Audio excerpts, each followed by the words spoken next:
Tired of dealing with annoying flies, fruit flies, and gnats in your home? The Zevo Flying Insect Trap is your ultimate solution. Don't wait.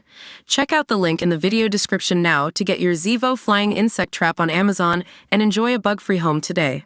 For years, documentaries, movies, and podcasts depicting some of the most famous and horrific crimes have risen in popularity.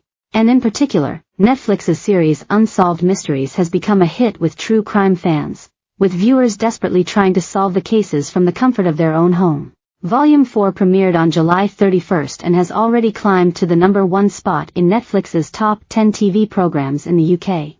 The American TV show first started back in 1987 and has since broadcast over 600 episodes. Netflix obtained the rights to the series back in 2020. The show has solved dozens of mysteries over the years. In fact, it's solved more than 250. As viewers continue to flood Netflix producers with potential new details on the Volume 4 cases, Mail Online takes a look back at all the times the show has helped contribute to solving a murder. One of the most famous instances occurred in Season 6, when the show debuted an episode about a man named Craig Williamson, from Wisconsin, who went missing in August 1993 during a trip to Colorado Springs to sell some fish. When he never returned, the police launched an investigation, but was never able to figure out what happened. His wife, Christine Reinhard, was convinced he had suffered from amnesia and must have gotten lost, since he was suffering from a concussion at the time, and when the episode about his case was aired in 1995, he saw it on TV and recognized himself. He was able to reconnect with his wife, although he did not remember her.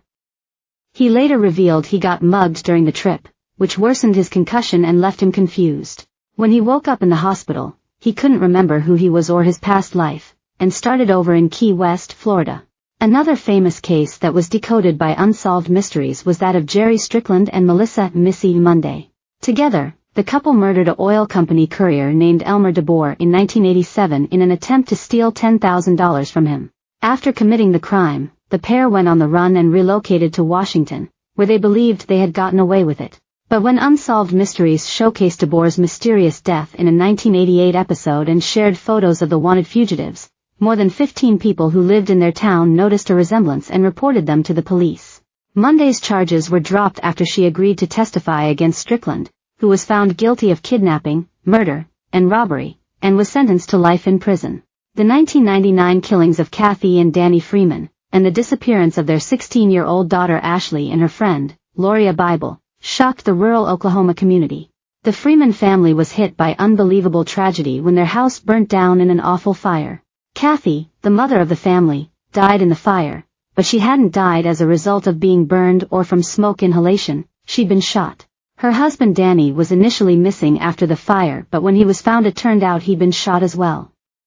The couple's daughter Ashley, as well as her best friend, were nowhere to be found. The case was eventually solved when Ronnie Dean Busick was found to be responsible. He was arrested and charged with 4 counts of first-degree murder, 2 counts of kidnapping and 1 count of arson. Investigators are still requesting any tips that may lead to the remains of Ashley and Loria. Michael Hyam was convicted in May 2019 of second-degree murder and will live out the rest of his life in prison for the gruesome slaying of his wife Bonnie Hyam. His son, Aaron Fraser, helped implicate him in the murder after he moved back home in 2014, where he and his brother-in-law found the remains of his mother's body. Fraser was 3 years old when his mother disappeared, and at the time of the murder, he tried to tell police that his daddy hurt mommy, but no one believed him and no physical evidence tied his father to the crime, according to the Florida Times-Union. Even his mother's family members did not believe him. The credibility of a child is something that you have to judge in perspective, Robert Picciotto, Bonnie's father said in a 2010 episode of the true crime television series Unsolved Mysteries. He said a couple of things that we know were not true. Mom's car is in the lake. We know her car wasn't there. No one has asked Aaron, why did you say?